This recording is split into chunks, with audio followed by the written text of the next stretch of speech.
So sure, like 10 people would show up, Yeah, but then the 100%. chairs were full. And Yeah, I was, what 120, and I think on that day we had about 90 people. It was 90. Yeah. You're joking. Yeah. What? Yeah. Yeah, that's a missed money opportunity. But we don't do this just for the money. We do this for the vibes. Oh gosh. Onyama is like his equipment is expensive.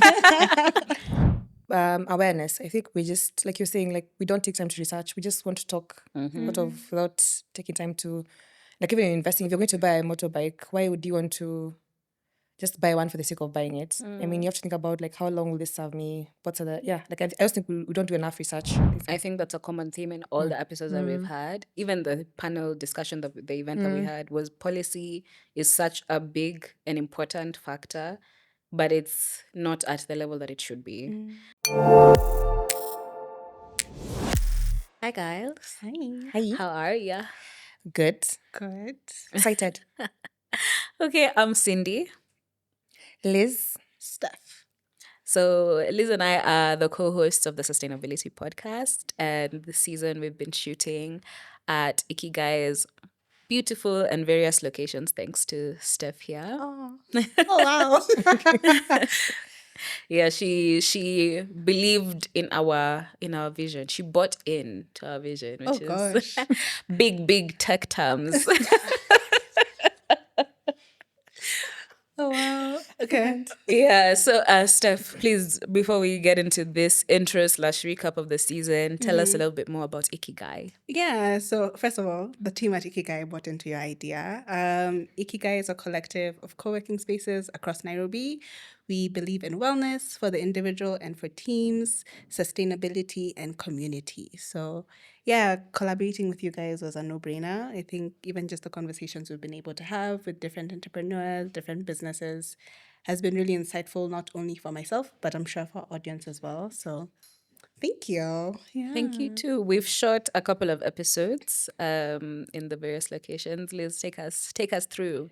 No, first of all, we started off the season with an event. Yes. Yeah, we had our first live event, and for those who didn't, Successful one. oh, very Very successful.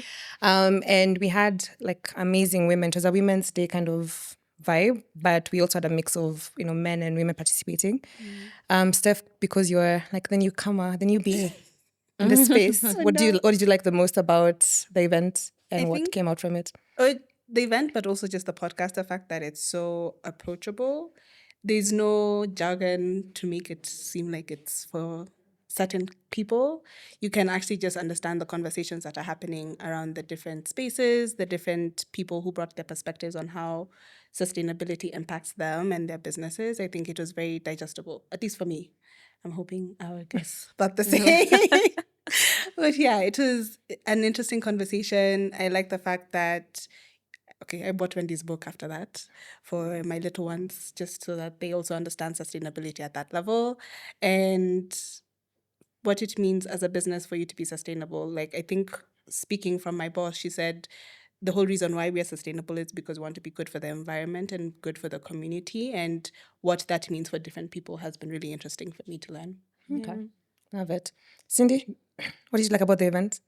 Did you enjoy being like live, different from having an audience of 3 normally? We normally have like It's definitely different. I'd say it was a different experience. Being in front of a camera and in front of an audience is like I don't know, I prefer the comfort of the camera because I don't see the live reactions of what people are thinking or feeling, like from their body language, from what I'm saying. So, but it was a very nice experience. I think for the most part we had an amazing audience, amazing speakers.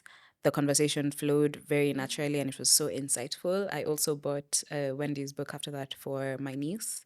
So I'm hoping to indoctrinate her. sustainability. You know how people say Project Mbappe for Project ESG? I love it. Yeah. What about you? How did you find I mean, it was nerve-wracking. I think one of the things that when we first started talking about the podcast was community, and it goes back to both our values. I think we like having authentic conversations, and that space provided us to do exactly that. And I think we had such incredible people in the ESG space, and there was so much. I was like, okay, we should have had like a full day workshop. kind of workshop. There's a lot of knowledge in the room. The audience, I felt like they gained quite a bit and they were craving more, which I loved. I think our DMs after our popping, which I liked. So, I mean, it would be great to hear from our audience if they want more intimate gatherings, and maybe Ikigai could have us back for one more. How many more? But yeah. Okay. Episode 1 was about coffee And food. and food. Yeah. I think I'm biased because that's also what I studied. Rather like the hospitality industry is what I studied. So that was one of the most insightful conversations, or rather a conversation that I was looking forward to having. Learning about just the supply chains, the waste that there is in coffee, the misconceptions that people have about coffee, like did he call it Buni. Buni? Yeah. That was really interesting to learn about. Steph also talking about how she uses seasonal ingredients, how they try to reduce waste in their kitchen. It was really fun. Where did we shoot that one? That was Ikigai Lock Better. Yeah, it was really beautiful, guys. Like, it's vast. I want to move in, but they've refused to build don't have accommodation. I don't accommodation. understand why. Take it slowly. Thank you. No, the most interesting about that location for me is like there's one of your, what do you call them, clients? Members. Members, like taking a meeting lying down on the grass. And I was like, who do you work for? First Oh, of all, right, I was just like, chilling. hey, okay. When I grew up, Productivity looks different for everyone. So, That's you true. can, yeah, that space if is you're taking amazing. notes, then I guess it's working. It's working. Was his camera on? Sister, can't be a member so you can sit on the grass. But it did Okay. look really, really relaxing. lush. So yeah. Also, we didn't talk about the location where we actually had the event. Oh yeah, true. Actually, you guys have done like a whole Ikigai tour, which is really nice. We have, I think, two more locations, right? To go, yes. Yeah. So the location was Ikigai Brookside, our newest one. Beautiful space with the expansive balcony, which is where we had the event. And I think it was the perfect backdrop for just the conversation, but also for you guys to see the impact that your conversations have had. I think bringing everybody together. I know you said it's nerve-wracking, but all those people actually listen to the podcast. I mean, so- what were the signups that we had? Because I was so sure like 10 people would show up. Yeah, but then the 100%. chairs were full. And Yeah, I was, 120? And I think on that day we had about 90 people. It was 90. Yeah. You're joking. Yeah. What? Yeah. Yeah, that's a missed money opportunity. But we don't do this just for the money. We do this for the vibes. Oh god. Onyama is like his equipment is expensive. Our producer in the back is baffled as to why we didn't He's have a counting the ticketed coins. event. Oh god. At best. We will definitely be having another one. Yeah, but also just I think we wanted it to be really intimate and it enabled us to achieve that. So if you ever want to do like a large scale one, I think you definitely have the numbers to do so. Yeah, definitely. I think Liz and I just have to get over that. Maybe what is have that Wanyama as a emotion? host. As a co-host. To speak to the Sorry, Cindy, we stopped you as a host. Anyway, moving on. What did you like from episode 1? I think for me, because that's again back to my part. I think because I work in agriculture, so it's always so exciting to see businesses that actually like talk about what like I would want to see happen in the industry, because I work more on the larger scale of it. So just hearing from especially like Steph and how she sources, and I was like, you go and look for your like tomatoes, Herself. and I'm like, I haven't been to Como yet, but I think by the end of probably this month, I should be able to make my way there. And I think and also it's something I've become a bit more intentional about, like what I'm wearing nowadays, where I'm eating. I ask those questions. I'm like, "Mnatoanga nyanya wapi?" It just becomes, the more you ask, the more people have to comply. And that's what I took away from that kind of space. I'd rather pay kind of a premium price for something, but knowing that it's supporting a mboga somewhere and supporting, they're paying the employees well, or at least minimum or living wage. Yeah. So I also loved that, like the visual to what I'd love to see, like in everywhere else I go. Yeah. Also to give a shout out to Maguta Coffee. They supply to Ikigai, They right? do, You don't yeah. want to plug them? I mean, like, to be honest, no pressure, right? No, but I think the thing I loved about episode 1 is the fact that we've worked with both Steph and David. So David is Maguta Coffee Farms or Coffee Estate, and I don't think many people know their stories. And for us, that was one of the first things that attracted us to them. Steph is so passionate about food, and even just the way she goes about it, whether it's putting a meal on a plate, it's not just to get something out, but then she really takes care of every detail. While she was at Ikigai, fun fact, yeah, we used to have the guava trees, and she'd use that to kind of like make a seasonal menu. So you can really see the impact it had on the members, their well-being, and for us, that was everything. With David, I think we do a farm tour every year. Oh, can we come on the next Yeah, I know. Like, this is new information. It wasn't offered to us. Sorry, David. But yeah, just seeing how his business has grown as well, the fact that he loves to experiment, and even the process that he didn't really get into during the episode, which was carbonic maceration, on how he ferments the beans, even that's good for the environment. And yeah, those, we love them. No other ways, but yeah, it was really nice for them to get the platform to actually shout about the things that they're doing, and actually, like you said, they're not businesses that just say that they're sustainable, but actually do it from start to finish. Okay, cool. All right. Then we had episode 2. Yeah. Cindy. Okay. You hosted Yes, episode 2 I did host episode 2. It was on mobility, I think. yes, on mobility. Because when you had the fun, what did you do? The would you rather? It's Yes, on 1, and we yes. asked you to take a bike. What did we ask? Was it I can't even remember the question in specific and its specificity. I'm trying to use big words, but the English is not coming out of my mouth today. But we talked about how it was. I think, would you rather use public transport or cycle or first? cycle? Yeah. Okay. And I was just like, I don't know. Neither of the options seemed appealing. Okay, in every situation, because I'm thinking like, what if I have to go for like a gala? I'm just, On your bike. yeah. But then we came to the conclusion that Ubers or ride-sharing apps are PSVs too. So anyway, this episode that I hosted was about mobility, and we had 2 wonderful women, Laura and Alice. Alice works for EB, Laura works for Little Africa.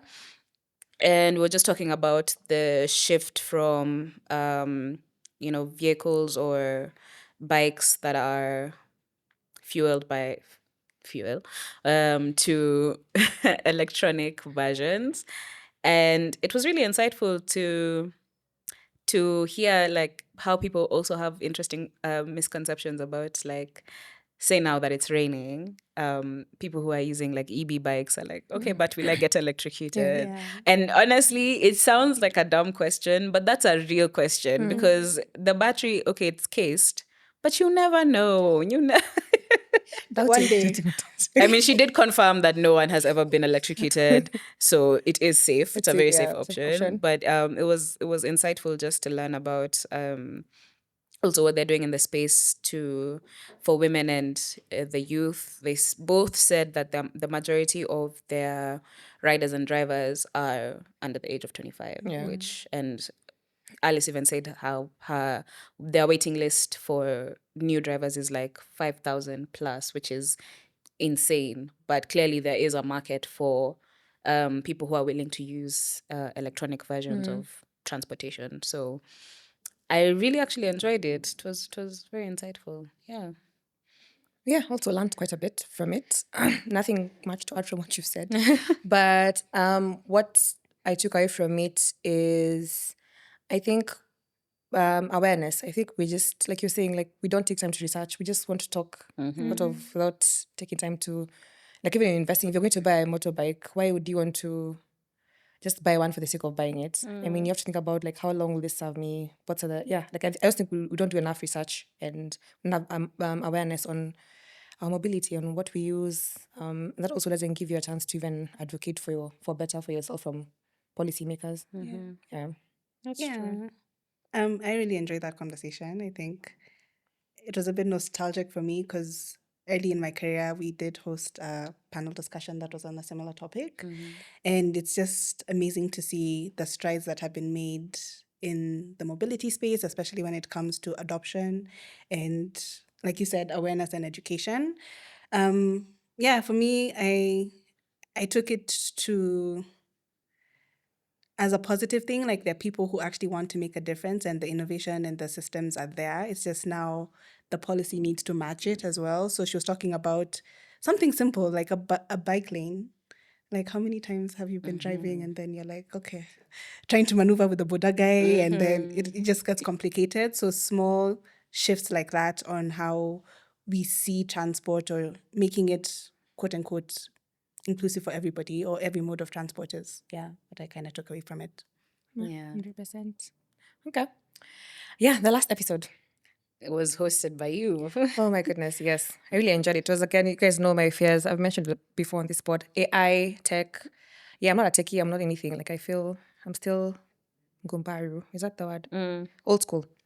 But yeah, it was a tech and sustainability conversation. And we had two amazing companies represented. And then we also had a startup, kind of like a tech, let's call him a tech bro, he's still a tech grandfather, who has been in the space for a while and has been able to see the evolution. So I think for me, what I took away from it the most was, again, back to research, R&D. If we're not using the data that is available, and we don't fundraise to do more papers on research on what, I think we have more than enough data, and that could support innovation or scaling or policy. That's what I took away from it.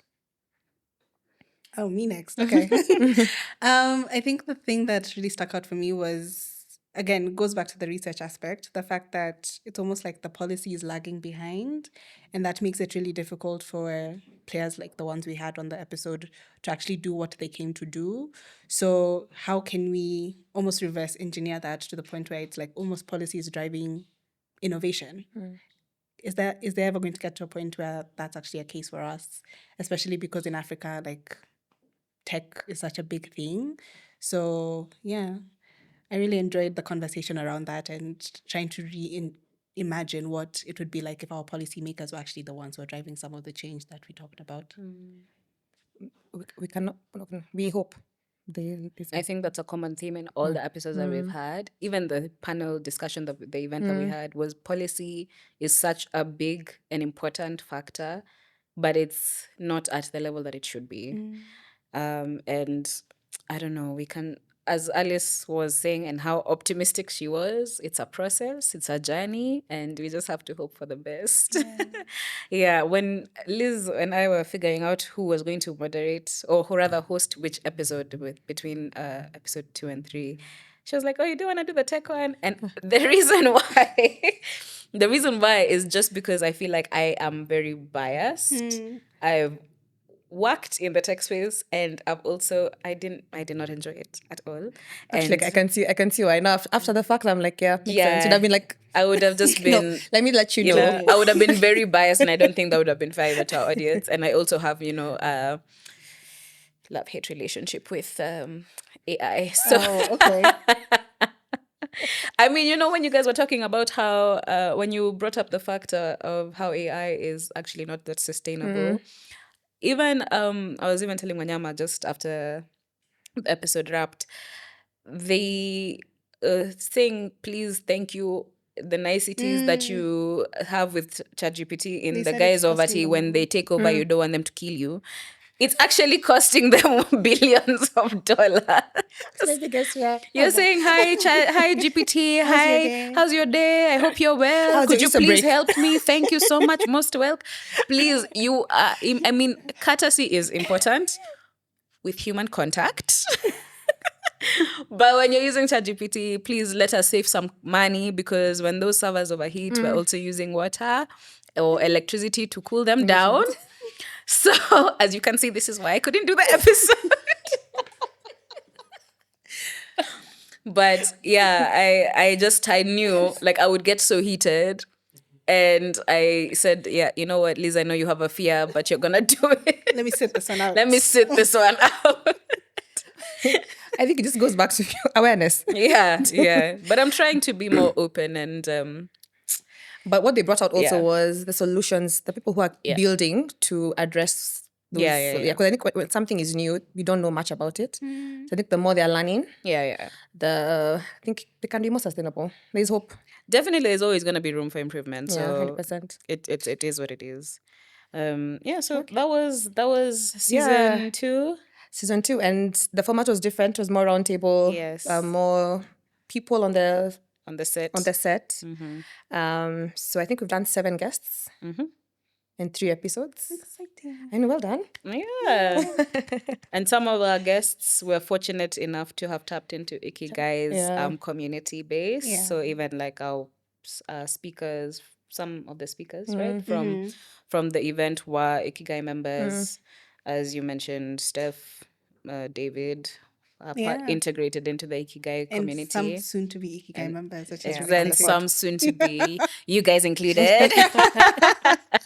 Yeah, but all in all, I think it's been an amazing season, and I've really enjoyed this format as well.